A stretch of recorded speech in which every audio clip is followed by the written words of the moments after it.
Olá, bom dia, boa tarde, boa noite. Você que está acompanhando o nosso curso de Hermenêutica Bíblica, é um prazer estar mais uma vez aqui com vocês e hoje para nós iniciarmos uma nova etapa do nosso estudo, falando um pouquinho da hermenêutica da Idade Média, ok?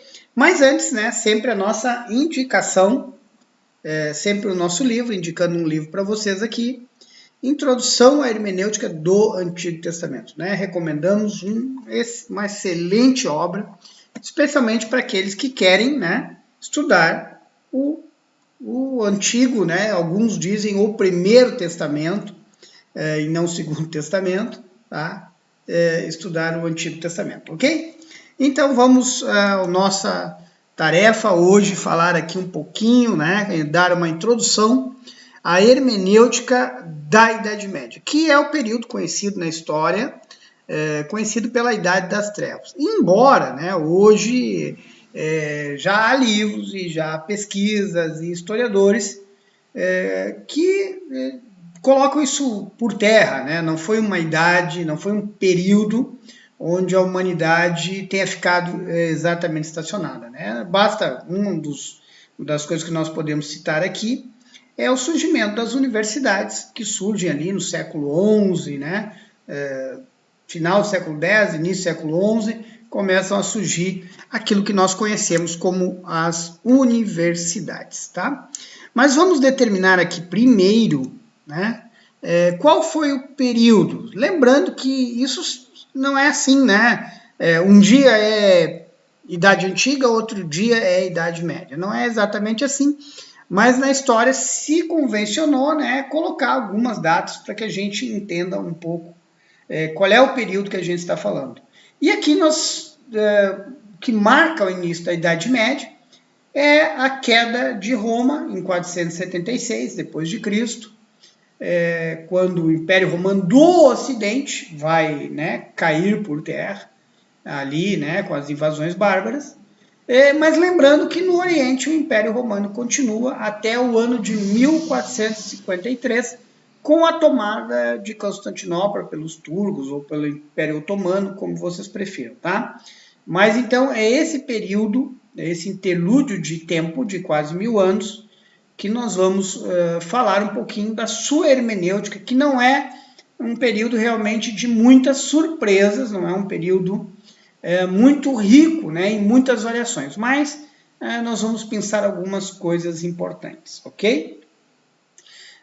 Coloquei também aqui que a autoridade máxima invocada durante a Idade Média sempre foi Santo Agostinho de Hipona, né? Esse foi o doutor da igreja, um dos maiores, talvez o maior, né? Depois vem Tomás de Aquino, mas Agostinho maior ainda, e ele sempre era invocado como autoridade, especialmente nas questões de interpretação bíblica, né? E depois o maior expoente da teologia, especialmente a católica, aí sim São Tomás de Aquino, mas isso já tardiamente, lá no século XIII, ok?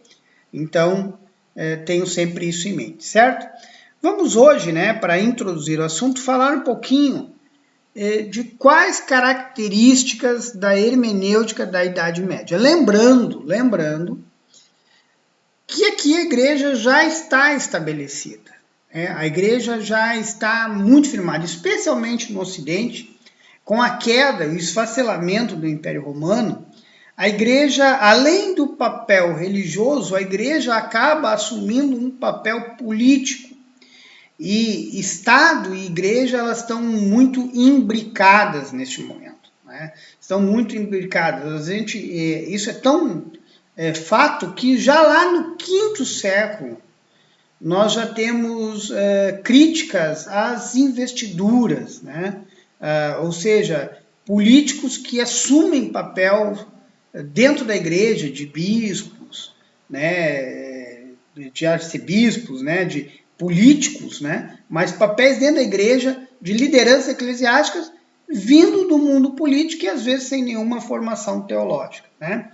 É considerado também a Idade Média o período das trevas, justamente por essa hegemonia da igreja e que não permitia em nenhum momento, nenhuma liberdade para que fosse colocado em dúvida, né? Aquilo que a igreja falava acabava se tornando a lei maior, certo? Então a hermenêutica desse período vai ser uma hermenêutica dominada totalmente pela igreja, né? A igreja é que vai dar as tintas, né? Que vai dar a interpretação final das escrituras. Depois nós vamos ver da Idade Moderna, lá no século XVI, né? Início do século XVI, final do século XV, que aí sim vão aparecer dentro da própria igreja teólogos, clérigos que vão acabar por não concordar com esse estado de coisas e suscitar algumas dúvidas, tá? Mas vamos lá, algumas dessas características da hermenêutica da Idade Média. Primeiro, né, importante, era necessário, né, assim como sempre foi desde o início, mas era necessário determinar tanto o sentido exato das escrituras, quanto a sua interpretação correta. Era necessário isso, né? Assim como é hoje.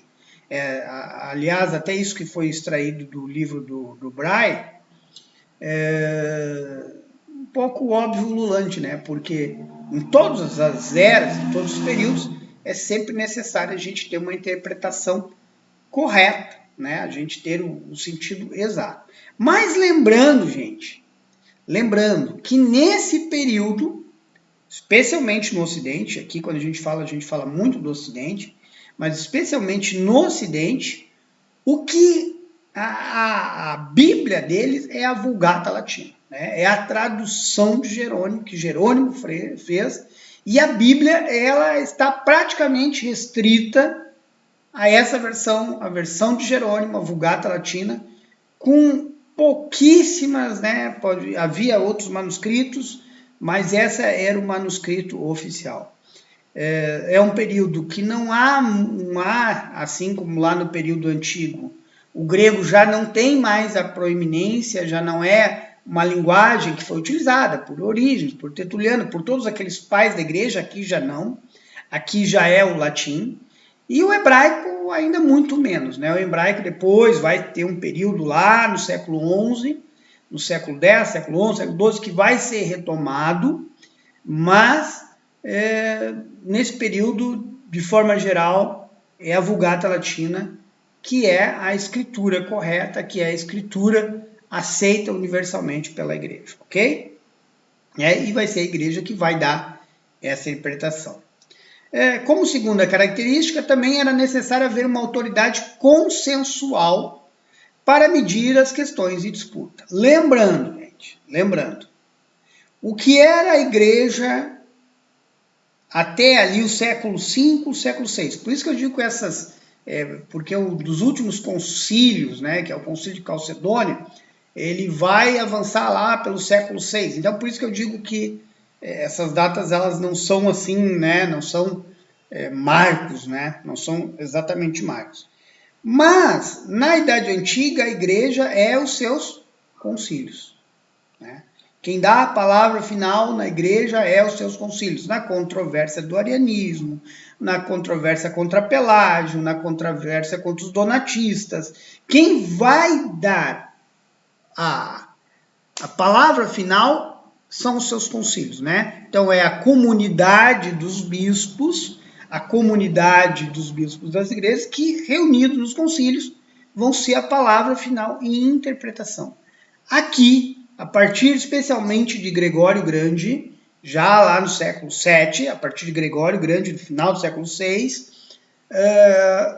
o Papa começa a ter essa proeminência, né? Ou seja, quem vai dar a palavra final, quem vai interpretar, quem vai ser aquele que vai dar é assim, já não vai ser mais concílios, já não vai ser mais os bispos, já não vai ser mais os eruditos, mas passa a ser o Papa, ok? Então, essa vai ser a autoridade máxima final, embora a infalibilidade papal, né, ela é muito posterior a isso, ok? Mas aqui o Papa já começa realmente a se sobressair, né, o bispo de Roma, no caso, começa a se sobressair em relação aos outros bispos e começa a ter essa autoridade final, né, na interpretação das Escrituras, ok? Seguindo. E era necessário edificar uma igreja com ensino bíblico, né? Gente, aqui também uma característica lá do início, uma característica hoje, embora no pós-modernismo a gente vai ver que o ensino bíblico não é, olha o que eu estou dizendo aqui para vocês, o ensino bíblico não é, na prática, né, pode ser até na teoria, mas na prática não é a coisa mais importante para a igreja. Mas aí isso é coisa lá para o futuro, não para agora, certo? Mas nesse momento era importante que o ensino bíblico fosse que edificasse a igreja. Mas lembrando que esse ensino bíblico, gente, ele está restrito a uma pequena camada da população, a camada dos clérigos, e não todos, né? Não todos os padres das paróquias acabavam que não tinham esse ensino, mas aqueles que estavam mais nos monastérios, os monges, ou seja, era um pequeno grupo que tinha esse acesso às escrituras, ok? Mas continuava sendo a base de edificação da igreja, tá? E aqui surge outra coisa, que até então não tinha surgido. Período antigo, os estudiosos, os eruditos, os pais da igreja, eles estavam mais preocupados em serem apologistas, né? Especialmente defenderem o cristianismo diante da filosofia grega, diante dos ataques, né, de pessoas externas, diante do direito romano, diante da própria população, né, romana, quando se insurge lá no tempo de Agostinho, porque os bárbaros começam a invadir a Roma. Mas aqui, com a igreja já consolidada, já não há mais uma necessidade apologética, porque o cristianismo é aceito como a verdade última e não há mais o que se discutir, o que se provar, o que se comprovar. Mas surge uma outra necessidade de, embora bem incipiente, né, já começa a surgir uma ciência. E já começa a haver uma preocupação com o que a Bíblia diz e com o que gente, muito incipiente, o que a ciência diz. E a Bíblia acaba se tornando não só um livro religioso, mas como um guia para todas as outras coisas, né? Então, embora a Bíblia não diga, mas se a Bíblia dissesse, né, ela não diz isso claramente, não diz, né?